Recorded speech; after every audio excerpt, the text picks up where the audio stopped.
안녕하세요. 어른들의 장난감을 리뷰하는 길린TV의 길린입니다.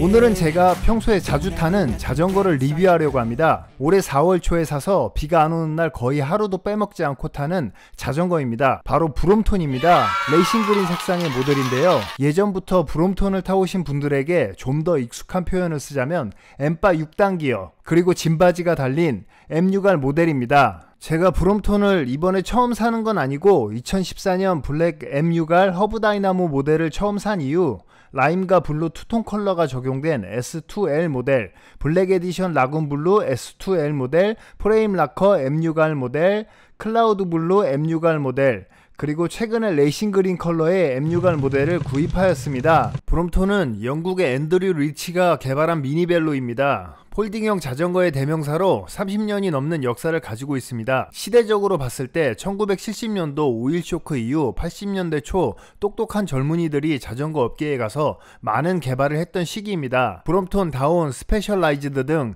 대부분의 자전거 브랜드들의 기술은 이 시기에 개발되었다고 해도 과언이 아니라고 합니다. 올해 2022년부터 라인을 표기하는 명칭이 새로 생겼습니다. A, C, P, T 4가지 라인인데요. A라인은 영국에서만 파는 걸로 알고 있고 B75 후속 모델로 저렴한 부품에 구형 엠바, 핸들 포스트를 넣었다고 합니다. C라인은 기존에 우리가 생각하는 일반 브롬톤 라인입니다. P라인은 티탄 모델의 외장 4단으로 리뉴얼한 모델입니다. T라인은 풀 티탄 모델입니다. 메인 프레임이 티타늄으로 차세대 버전입니다. 제가 산 모델은 C라인, 바로 클래식 라인입니다. 핸들의 경우 P바가 단종되었습니다. 예전 S바가 로우, 그리고 기존 M바가 미드바보다 60mm가 높은 하이, 이렇게 로우, 미드, 하이 3가지로 나뉘어 있습니다. 제가 산 모델은 미드이고 다음에 또 다른 모델로 갈아타게 되면 하이바를 사보고 싶습니다. 브롬톤 C라인의 경우 2단, 3단, 6단 이렇게 3가지 모델로 명칭이 나뉘는데요. 2단은 얼반, 3단은 유틸리티, 6단의 경우 익스플로어로 칭하고 있습니다. 2단은 가장 가벼운 무게를 지니고 있어 평탄한 도심 라이딩에 알맞는 기어비입니다. 3단은 내구성이 좋은 내장 기어가 적용되어 다양한 도심 환경에서 라이딩하기 좋은 기어비라고 합니다. 저는 2단과 6단 2가지만 사용해 보았는데요. 지인 중에도 3단을 타신 분이 없는 것 같아 뭐라 말씀드릴 수가 없습니다. 6단은 가장 폭넓은 기어비로 어떠한 코스든 더욱 멀리 편안하게 라이딩할 수 있는 기어비입니다. 만약 브롬톤을 처음 사신다면 이걸 추천드리겠습니다. 6단 어반의 경우 좌측은 외장 2단 기어, 우측은 내장 3단 기어가 장착되어 있습니다. 왼쪽 외장 기어의 경우 페달을 밟으면서 레버를 클릭합니다. 구동 시 기어의 움직임입니다.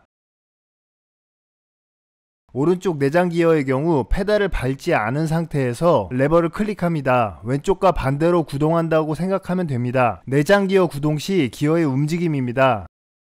처음 타시는 분들도 몇 분 타다 보면 금방 익숙해집니다. 반대로 몇 분 안 타다 보면 또 금방 까먹습니다. 흙바지인 머드가드의 경우 C라인 모든 모델에 기본 장착되는 옵션이고, 짐바지인 렉은 보통 6단 익스플로어 모델에 기본 제공되는 옵션입니다. 2단 어반, 3단 유틸리티 모델도 별도 구매가 가능하다고 합니다. 저 같은 경우는 2단 모델에 짐바지를 단 적은 없습니다. 평소 짐바지에 짐을 싣고 다니지 않습니다. 자전거 전면부 가방을 달고 거기에 짐을 넣고 다닙니다. 브롬톤의 폴딩 사이즈는 넓이 565mm, 높이 585mm, 뎁스는 270mm입니다. 폴딩 자전거로 유명한 버디, 턴, 다운 등 다른 자전거에 비교해서 압도적으로 작은 사이즈로 완벽한 폴딩을 자랑하고 있습니다. 폴딩 방법으로는 첫 번째 시트 뒤 버튼을 누릅니다. 두 번째 본체를 들고 뒷바퀴 위의 짐바지가 땅바닥으로 오게끔 만들어줍니다. 따로 킥스탠드를 달지 않을 경우 이 상태로 주차를 하는 경우가 많습니다. 저 같은 경우 브롬톤을 살 때 킥스탠드를 같이 구매해 달아주었습니다. 다음은 프론트 프레임에 있는 조임새를 풀어줍니다. 조임새가 풀린 바디 프레임을 힌지 방향으로 접어줍니다.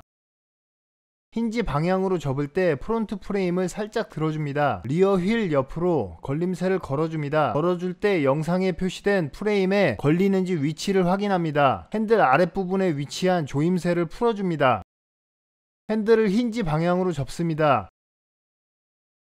힌지가 접히면 동그랗게 생긴 부분이 반대 위치에 있는 C형 부품과 맞물리게 눌러줍니다. C포스트 잠금쇠를 풀어줍니다. C포스트를 아래로 넣어줍니다. C포스트 잠금쇠를 잠궈줍니다. C포스트 하단부의 고무 패드가 바닥에 완전히 닿을 경우 브롬톤을 끌고 다닐 수 없으니 1에서 2cm 정도 위로 올려 잠궈주는 것을 추천드립니다. 안 끌고 다닐 경우엔 굳이 올릴 필요가 없습니다. 마지막으로 페달 가운데 부위를 눌러 접어주면 끝! 참고로 반대쪽 페달은 안 접힙니다. 설명이 길긴 한데 막상 해보면 엄청 쉽습니다. 그리고 몇 달 안 타면 또 금방 까먹고요. 무게는 12.25kg 정도로 생각보다 무거운 편입니다. 브롬톤의 컬러가 너무 많다 보니 처음 브롬톤을 살 때 가장 고민했던 게 색상이었는데요. 8년 전 처음에는 고민을 하다가 결국 무난하게 블랙을 사게 되었습니다. 하지만 수년간 무난과 화려한 컬러를 돌고 돌아 결국 다시 무난한 레이싱 그린으로 갈아타게 되었습니다. 역시는 역시인 것 같습니다. 2022년 클래식 라인의 컬러는 7가지입니다. 피카딜리 블루, 파이어 코랄, 블랙 라커, 블랙, 레이싱 그린, 하우스 레드. 이번에 구매한 레이싱 그린 컬러 이후에 다른 컬러를 사게 된다면 파이어 코랄을 한번 경험해보고 싶습니다. 핸들과 안장은 브룩스 걸로 교체를 해주었습니다. 최근에 제가 가지고 있던 브룩스 안장이 부서지고 핸들 가죽이 풀리는 등 품질에 좀 불안함을 느끼고 있어 웬만하면 순정 상태로 타는 걸 추천드립니다. 순정 상태도 매우 예쁘다고 생각하고 있습니다. 핸들이 풀릴 경우 조여줄 별 렌치 그리고 육각 렌치가 있으면 당황하지 않고 빠르게 대처할 수 있습니다. 브롬톤은 16인치 기본 휠셋과 슈발베 마라톤 레이서 타이어가 장착되어 있습니다. 공기압은 85에서 110 psi입니다. 저는 중간 정도인 90 psi 정도의 공기압으로 바람을 넣고 있습니다. 일반 펌프가 귀찮아 휴대용 전동 에어펌프를 사용해 좀 더 편리하게 바람을 넣고 있습니다. 경량 모델을 선호하시는 분들은 타이어를 교체해주는 분들도 꽤 많습니다. 저 같은 경우 지지 하중이 높아 순정 타이어를 선호합니다. 브롬톤의 경우 휴대용 펌프가 달려있는데요. 혹시나 자전거 공기압이 많이 낮아졌다고 생각되면 비상시 휴대용 펌프로 바람을 넣을 수 있습니다. 대부분 사용해본 적이 없어서 어떻게 사용하는지 모르시더라고요. 앞부분을 돌려서 빼면 타이어에 바람을 넣을 수 있게끔 돌출됩니다. 브레이크 레버의 경우 폴딩을 위해 살짝 아래로 꺾여 있어 다른 자전거를 타시다가 레버를 잡아보면 손목의 불편함을 느낄 수 있습니다. 하지만 한동안 타다 보면 금방 적응이 됩니다. 캘리퍼 브레이크 제동력이 꽤 좋습니다. 갑작스럽게 뭔가 나타났을 때 잘 멈추었습니다. 브롬톤 가방류를 장착할 수 있는 캐리어 블럭입니다. 10kg 지지하중이라고 표기되어 있는데 몇 년 동안 10kg를 초과하여 짐을 싣고 다녔는데 한 번도 부서진 적이 없습니다. 실제로 제가 가지고 다니는 가방의 무게를 측정해 보았습니다. 10kg이 조금 넘습니다.